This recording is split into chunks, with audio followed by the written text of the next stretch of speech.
Shanghai Dragons are currently sat at a 42 match loss streak.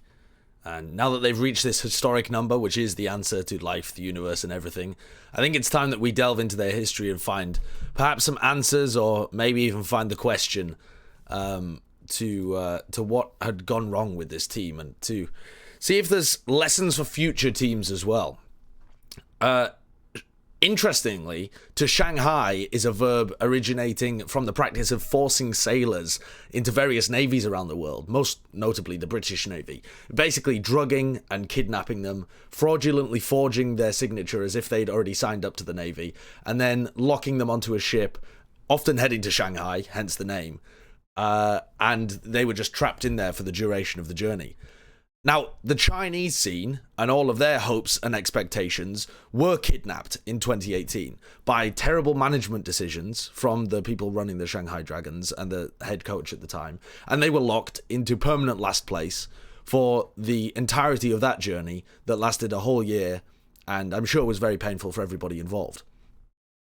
They also managed to rob the viewers of a good game twice per week. Because as much as people did enjoy, rooting for the underdog, it was incredibly obvious what was going to happen every single time.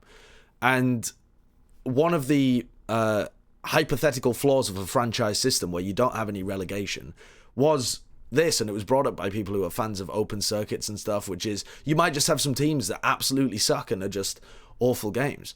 Now, obviously, the downside, the reason that should really never happen, is that it would be terrible PR for whatever team was involved, and they would get so much hatred and trash on them. They would have to scrap their team and start doing better and make sure that they were actually competitive. So, I never really came out and said anything about Shanghai Dragons last season, but I was very bothered by the incompetence of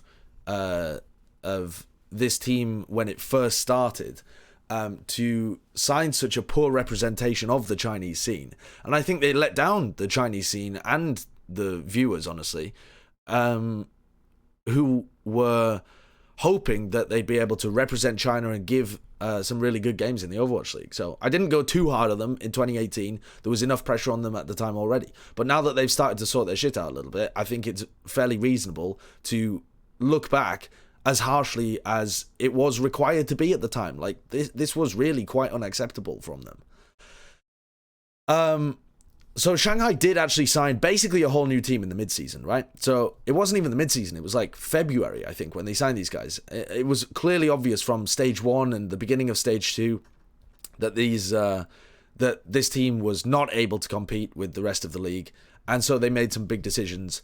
They dropped U4, their head coach, that had come up with the team in the first place. And, there were reports and stuff about how he'd come up with the team, and that perhaps it was just picking people that he was friends with or people that he'd been on teams with before, and notably left out the entirety of Miraculous Youngster, who was easily the best Chinese team at the time. So, some politics or something went on there, which, again, you have to look down harshly on. That shit cannot be allowed to utterly ruin, a team for an entire year. And then there was some drama that happened around Undead as well, and he got dropped from the team. So it was, they kind of got rid of some of the stuff that was really bad PR for them early on, and were looking to get a fresh start. And when they brought these players in, there were a ton of articles about how hard they were working, how this was a fresh start for the team, how fans could really start to get behind them and hope that they would be able to turn the ship around. And so it felt like the worm had begun to turn.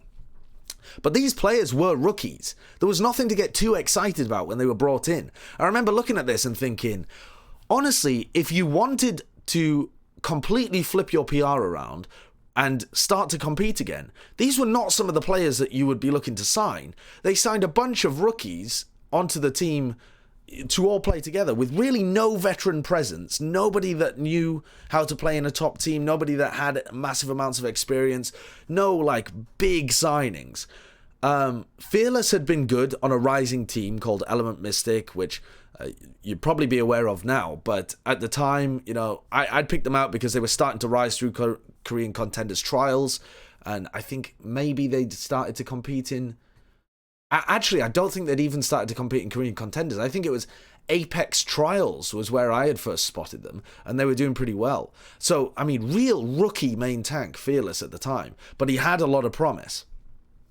Ado was another rookie who'd played for... Jesus, now I'm getting tested.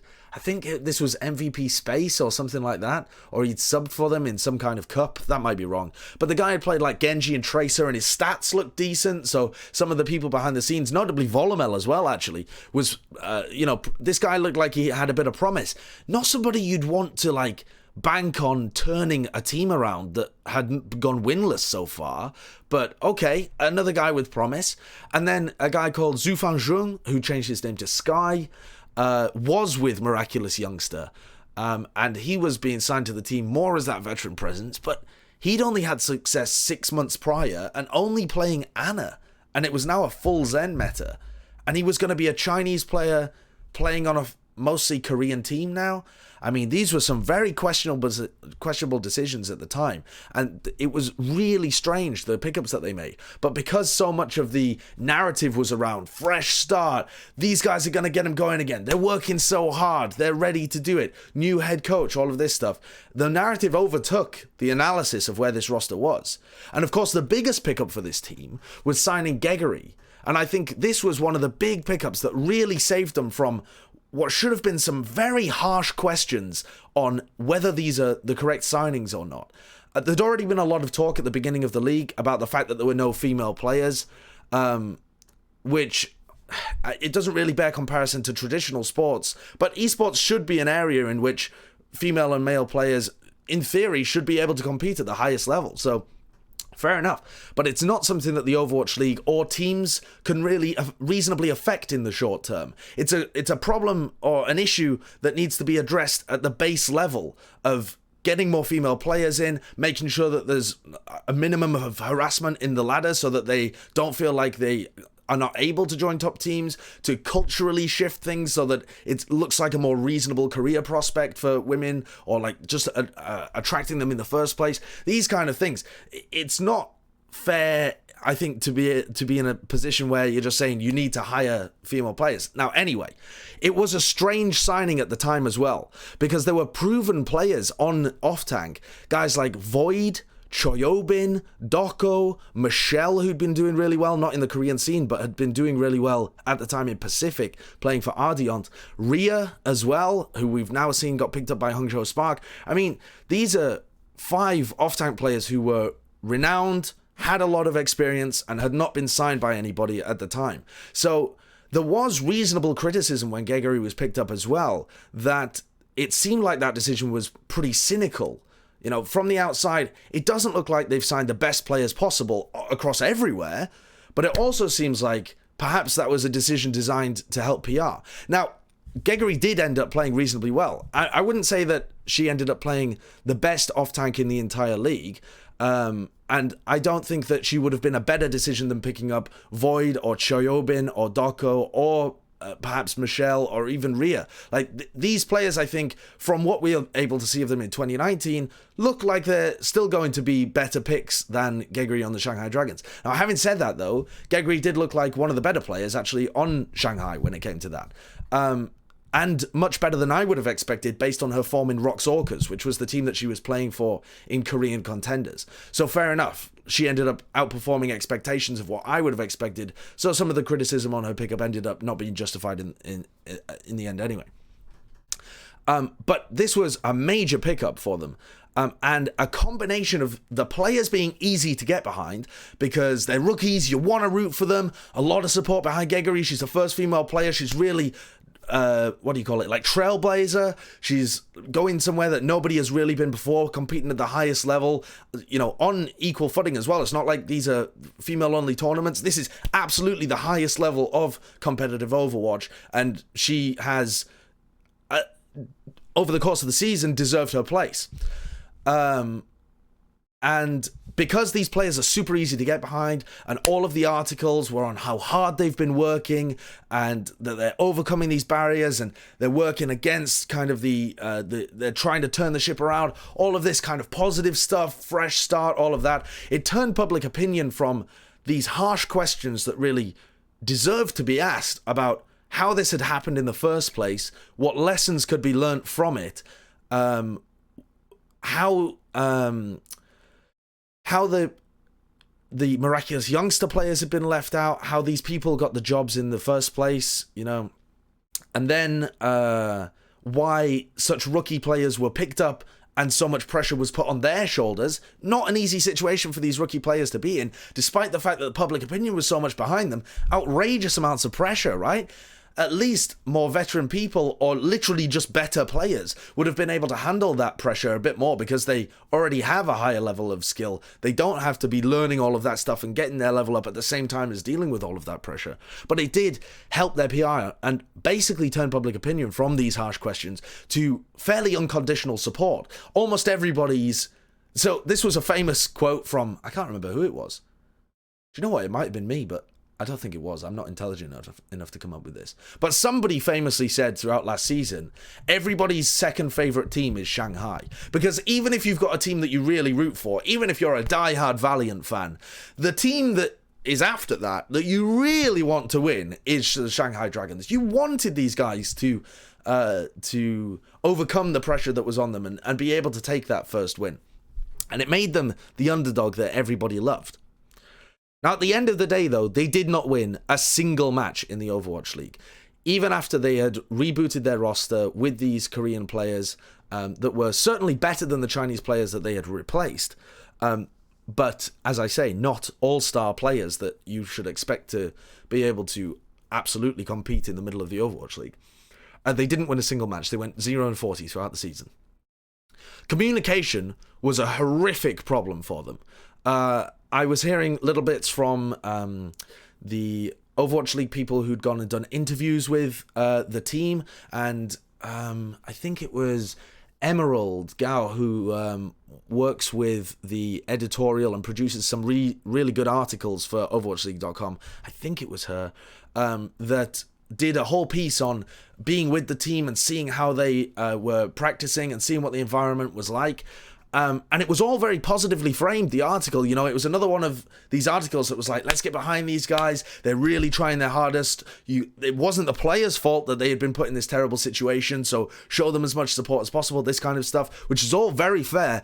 But the nuggets of actual factual information that came out of it were very concerning to me, because they not only had Korean and Chinese players playing together, where you have an inherent fairly large language barrier, but because, as we see with the Hangzhou Spark, the reasonable middle ground there is English, because both regions tend to teach English as a second language when people are in high school or whatever. So they were communicating in Korean between the Korean players, Chinese between like the Chinese backline of like Altering and Sky, and then also communicating in English to do various things, and coming up with mixture words of all of those. So that's 4 languages of Korean, Mandarin, English, and their own kind of invented words and languages that were a blend of the 3 to try and communicate. And the only player that spoke all 3 of those languages, Korean, Mandarin, and English, to a level to be able to communicate with everybody was Altering. As far as I'm aware, this was from an article that was written, you know, after they'd spent some time with the Shanghai Dragons. So very difficult communication, and definitely made things so much harder, because the team's level. So most teams are more than the sum of their parts. Most teams take good pieces, and by forming them together and working well as a team, they're better than the sum of their parts. Shanghai Dragons, in the latter half, when they were playing with this mixed roster, was worse than the sum of its parts.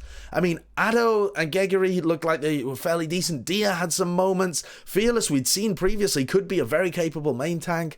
I mean, who else were they playing with? Sky, we knew, was all right and played well for the Chinese World Cup team this year. Altering, not the greatest, okay, but you know what I mean? Like, they have some okay pieces, but the team performed worse than the sum of its parts. The teamwork was awful.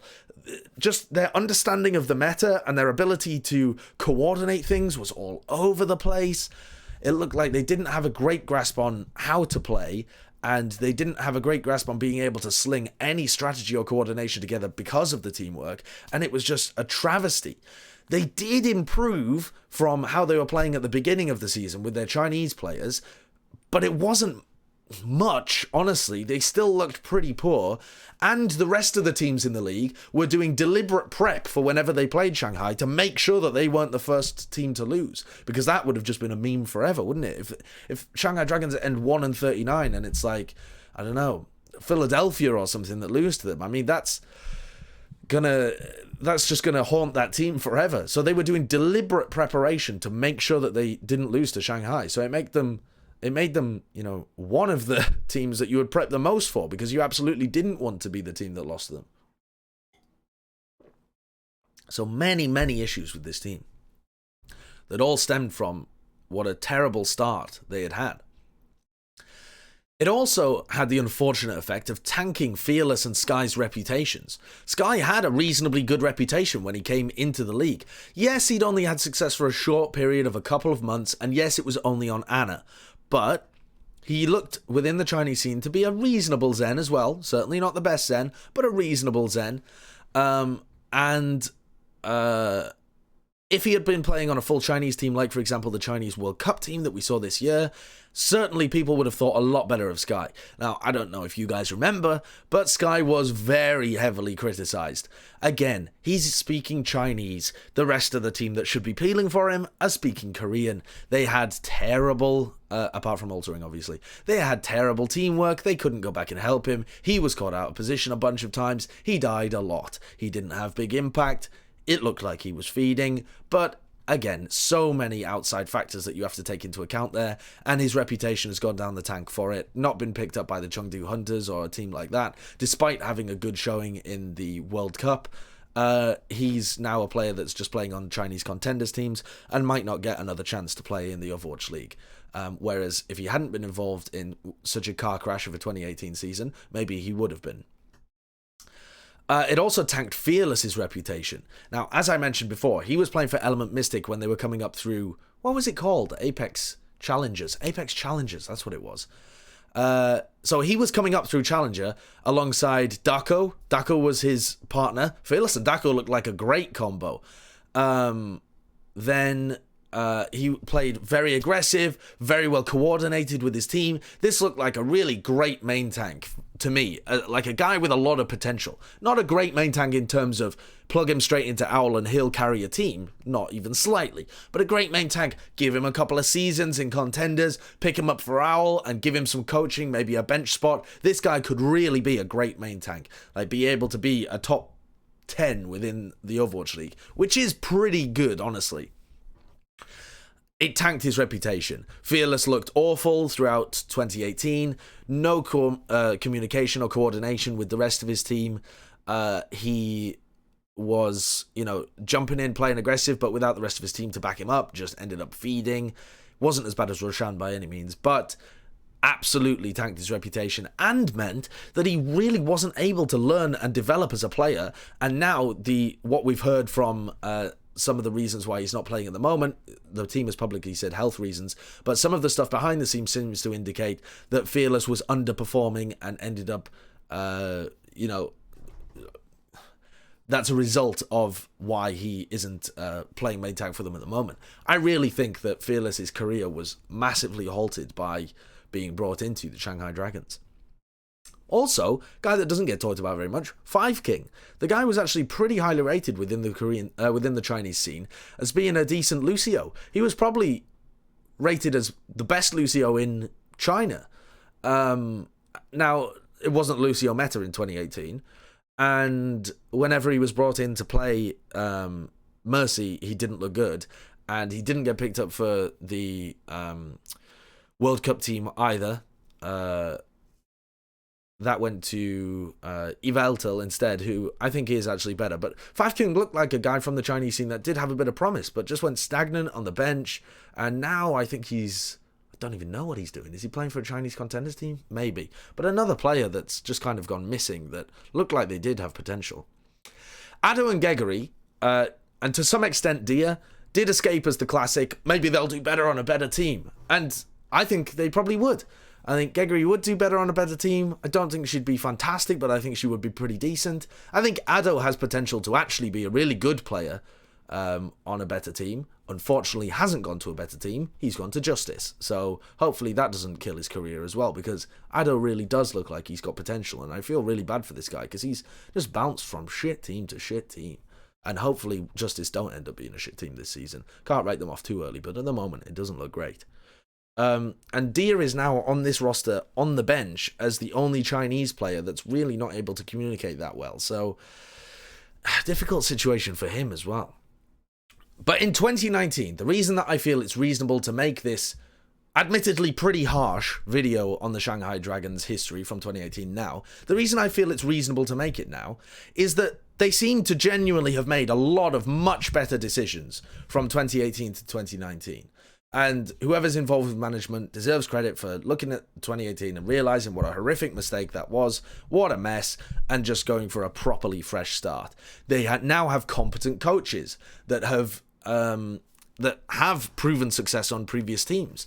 Head coach Blue Haas has worked with WNV Korea before and worked with Kongdu Panthera last season, I think. That might be wrong. Don't know. Let me just look that up because I don't want to get that wrong. Wikipedia Blue Haas. I think he did, right? Yeah, he worked with Kongdu Panthera last season. So, competent coach, by all means. He's worked with some very good teams. Kongdu Panthera last season looked like they were almost going to take... not last season, season before. Looked like... Was it? Whatever. Looked like they were almost going to take it away from Runaway. This guy knows what he's talking about. Levi... was a very intelligent strategic coach that worked with Element Mystic. I really like this guy's strategies that he comes up with in game. I think Blue Haas and Levi are two very good coaches that if you were really trying to establish yourself as a roster that can go somewhere within the Overwatch League and not just hang around and not be the worst team in the league, like really do something, Blue Haas and Levi are very good pickups. I'm perfectly happy with this coaching staff. I think it's better than the coaching staff they tried to work with last year as well. After the turnaround, when they dropped U4, they brought in Kong, who was a Chinese coach that was on the... Was he? I mean, I really need to check this as well. Wikipedia, Kong. I need to... Okay, no, sorry. He was a South Korean coach. But he was previously the coach for Ardiant. But when he was working with the Shanghai Dragons, he really wasn't able to get much done. He wasn't working with any players that he'd worked with before as well. And they brought in Ryu for a time, but he had to go with health reasons. Like the coach at 6 Drew Edge was kind of all over the place. And again, they were working with all sorts of... I mean, he's working with Chinese players that he can't properly communicate with without translation. So, difficult situation for Kong to be in. But Blue Haas and Levi I'm very happy about. They don't have any communication issues. This is a full Korean roster with Dia, who is Chinese. Dia doesn't look like he's going to get much playtime, I'm going to be honest. Maybe if he's able to learn some Korean, I don't fucking know. But at the moment, it looks like DM is a lot better than Dia and speaks Korean, so fair enough. Now, speaking of DM and Ding should actually be a really good DPS duo. DM and Ding, when we get to metas that are about Widowmaker, okay, let's go through these guys' hero pools. DM, nuts Widowmaker, just a nuts hit scan in general. Really good tracer. I mean... As much as it's made of Carpe and DM being partners, DM really is, like, actually worthy of being associated with Carpe. This guy is fantastically mechanically talented, and I really hope that he gets to prove it. I've enjoyed watching him the whole time that he's been playing in Pacific with Ardiant, and then he went to China and played with Lucky Future Zenith. This guy is nuts, and I hope that he's able to show it. I think in the game so far, they've been playing him quite a bit on Widowmaker and he played a bit on Tracer, and I hope he's impressed you because he's impressed me and I've loved watching him so far. Now, Ding, when he was playing with Kongdu Panthera and even with WNV Korea previously, actually had to play Diva quite a lot, and he's not a good Diva, and he shouldn't have ever been put in that position, honestly, because Ding is a player that does have a lot of potential on projectile DPS. Possibly the best Pharah in the world. I mean, nuts Pharah. Like, easily up there with guys like Hydration, Fletter, who else was really good this season? Like Shadowburn. I suppose EQO was pretty good as well. Easily up there with those guys. And also has an outrageously good Hanzo. Like, really fucking good Hanzo. His Junkrat is pretty decent, and his Genji's alright. I think Genji's got room to work, but I think he definitely could be competent on that pick. But the guy is like actually nuts on a couple of these heroes, and he has been having to practice them at the same time as having to practice D.Va. So the fact that he's now in some sense, unleashed and can play what he wants once we get outside of the GOATS meta. But this team doesn't even play GOATS anyway at the moment. So yeah, I think if the patch changes and we have a more DPS favored meta, DM and Ding should be really powerful. The tank duo that we thought Shanghai would be working with, Fearless and Geguri, was poor in 2018, let's be reasonable, but they could be average within the Overwatch League. If Fearless and Geguri were playing to their potential, that could have been an average tank duo. There's a lot of good tank duos, remember, before you start getting at me for saying average. Average in the Overwatch League is pretty fucking good. But it looks like, anyway, let's get on to the changes that happened with Fearless and Gamsu and stuff later on. But that tank duo looked poor in 2018, but could have been reasonably good. And Luffy and Koma, their backline, are pretty competent. They looked good when they played in Korea. They look pretty solid. There's so many good backlines in the Overwatch League that I think they would be average to slightly below average. A bit like the tank line. Probably better than the tank line, actually. But much better